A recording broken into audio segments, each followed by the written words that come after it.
नमस्कार, स्वागत है आप सबका हमारे चैनल में। आज के वीडियो में मैं जो कहानी लाई हूँ उसका शीर्षक है सच्ची विद्या। तो आइए चलते हैं कहानी की ओर। मगध देश का एक राजा था, उसका नाम था चित्रांगद। वह अपनी प्रजा के सुखों दुखों का पता लगाने के लिए राज्य भर में भ्रमण करने निकला। पुराने ज़माने में यात्रा के आज जैसे साधन न थे। रेल और मोटरें थी नहीं, पक्की सड़कें भी कम थीं। दूर देश जाने के लिए घने जंगलों को पार करना पड़ता था।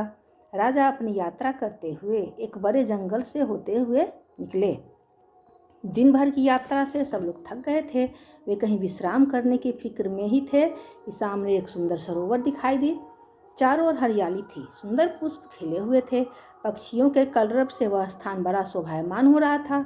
इस रमणीक स्थान को देखकर राजा बहुत प्रसन्न हुए और रात को वहीं डेरा डालने का हुक्म दे दिया। सब लोग अपनी थकावट मिटाने लगे। पास में कुटी दिखाई दी। राजा ने नौकरों को पता लगाने भेजा, देखो तो इस कुटी में कौन रहता है। नौकर वहां पहुंचे, देखा कि एक महात्मा भगवान का भजन कर रहे हैं। नौकरों ने जो देखा था राजा को बता दिया। राजा ने सोचा, इस एकांत वन में भजन करने वाला साधु निश्चय ही धनाभाव के कारण कष्ट उठाता होगा। हम आज इसके आश्रम में आए हैं। राजा का धर्म है कि अपने राज्य में महात्मा को कष्ट न होने दे, इसलिए इसे कुछ धन देना चाहिए। राजा ने एक दूत के द्वारा महात्मा के लिए कुछ रुपए भेजे। नौकर साधु के पास पहुंचे और हाथ जोड़कर कहा, महाराज, आज आपके आश्रम में इस मगध देश के राजा चित्रांगद आए हुए हैं। उन्होंने यह धन आपके लिए भेजा है। थैली को देख साधु मुस्कुराया और उसने धीमे स्वर में कहा, यह धन किसी भूखे नंगे को दे देना, मुझे इसकी जरूरत नहीं है। बार बार आग्रह करने पर जब साधु ने यह उत्तर दिया तो दूत निराश लौट आया और साधु का उत्तर राजा को कह सुनाया। राजा ने सोचा, साधु को कदाचित अधिक धन की आवश्यकता होगी। इन थोड़े रुपयों को लेकर वह असंतुष्ट हुआ होगा, इसलिए उन्हें लौटा दिया है। राजा ने दोबारा 500 रुपये भेजे, किंतु साधु ने फिर वही उत्तर दिया।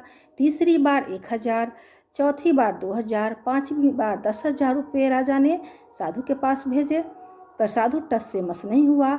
उसने यही कहा, मुझे रुपयों की कोई ज़रूरत नहीं है। अब तो राजा का कौतूहल बहुत बढ़ा और वे स्वयं साधु के पास चल दिए। राजा ने महात्मा को प्रणाम किया और पास में पड़ी हुई चटाई पर बैठ गए। चित्रांगद ने साधु से कहा, भगवान, क्यों मेरा धन आप स्वीकार नहीं करते? जीवन निर्वाह को उपयोगी वस्तुएं धन द्वारा प्राप्त होती हैं। जीवन निर्वाह इसके बिना नहीं हो सकता। इससे आपके निर्वाह की आवश्यकताएं पूरी होंगी। धन को ग्रहण करके मुझे कृतार्थ कीजिए। साधु ने सहज स्वाभाविक हंसी हंसते हुए कहा, राजन, धन लौटाने से मेरा तात्पर्य यह नहीं था कि आपका धन कम है या उसमें कुछ दोष है। बात केवल इतनी सी है, मुझे तुम्हारे धन की आवश्यकता नहीं थी। मेरी जरूरत के लिए मेरे पास धन है। राजा ने आश्चर्य से पूछा, आपकी कुटी में तो कुछ दिखाई भी नहीं देता, फिर वह धन कहाँ है? महात्मा राजा का कल्याण करना चाहते थे। साधुओं का स्वभाव ही दूसरों का कल्याण करने का होता है। अपनी अंतर्दृष्टि से राजा की वर्तमान मनोदशा परख ली थी उन्होंने। राजा के कान के पास वे मुंह लिटा करके चुपके से कहा, मैं रासायनिक विद्या जानता हूँ, तांबे से सोना बना लेता हूँ। राजा चुपचाप वापस चले आया। चित्रांगद को रात भर नींद नहीं आई। वह सोचता रहा, किसी प्रकार मैं रासायनिक विद्या सीख जाऊं तो कैसा अच्छा हो। धन की मुझे किसी प्रकार की कमी न रहेगी। खजाने सोने से भरे रहेंगे, वह हजारों गुना बढ़ जाए और पृथ्वी भर का स्वामी हो जाऊं। तरह तरह के सुनहले दृश्य उसके मस्तिष्क में घूमने लगे। किसी भी प्रकार हो इस विद्या को सीखूं। राजा का मन व्याकुल हो रहा था। कब सवेरा हो, कब साधु के पास पहुंचूं। एक एक क्षण वर्ष की बराबर बीत रहा था। बड़ी मुश्किल से उसने रात काटी। बड़े तर्क के नित्य कर्म से निवृत्त होकर राजा कुटी की ओर लपका। महात्मा जी भजन में मग्न बैठे हुए थे। राजा उनके चरणों में लौट गया। साधु ने उसे उठाकर बिठाया और कुशल समाचार पूछा। राजा ने कहा, भगवान, किसी प्रकार मुझे भी वह रासायनिक विद्या सिखाइए जिससे सोना बना सकूं। इससे मेरा जीवन सफल हो जाएगा। साधु अपनी युक्ति की सफलता पर मन ही मन बहुत प्रसन्न हुए और कहा, राजन, मैं तुम्हें सिखा दूंगा, परंतु इसके लिए कुछ समय चाहिए। तुम मेरे पास नित्य आया करो। 1 वर्ष के पश्चात तुम्हें वह विद्या सिखा दूंगा। राजा ने स्वीकार कर लिया और अपने रहने की ऐसे व्यवस्था कर ली कि नित्य साधु के पास जाकर उनसे सत्संग कर सके। कुछ आत्माएं मुख से कहकर या शरीर से कार्य करके ही नहीं वरन आध्यात्मिक बल से भी संबंध रखने वालों में विचित्र परिवर्तन कर देती है। राजा साधु के निकटवर्ती वातावरण में बैठता और उनकी विचार गंगा में स्नान करके पवित्र हुआ था। यही क्रम नित्य चलता रहा। माया ममता के द्वंद्व उससे छूटने लगे और आत्मा के पवित्र स्वरूप का दर्शन करने लगा। सोना बनाना सीखने के लिए जो व्याकुलता थी आध्यात्मिक शांति में परिणत होने लगी।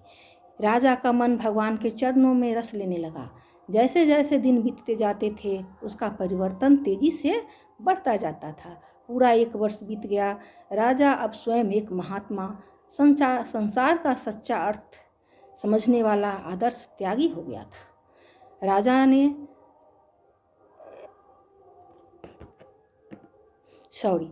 साधु ने राजा को उस दिन अपने निकट बिठाया और सिर पर हाथ फेरते हुए कहा, वत्स, रसायनी विद्या सीखोगे? राजा ने गुरु के चरणों में शीश झुका दिया और कहा, प्रभु, अब तो मैं स्वयं रसायन बन गया। अब और क्या सीखने को बाकी रह गया? किसी नश्वर विद्या को सीखने की मुझे आवश्यकता नहीं है। राजा सचमुच अच्छी रासायनिक विद्या सीख गया था। सोने या लोहे के पहाड़ जमा करके उसे अब कुछ नहीं करना था। उसे अपना सच्चा धन आध्यात्मिक शांति मिल गया था। तो आज के वीडियो में इतना ही। अगर हमारी कहानी पसंद आए तो हमारे वीडियो को लाइक करें। अब जो भी त्रुटि हो कहानी में उसके लिए क्षमा मांगती हूँ।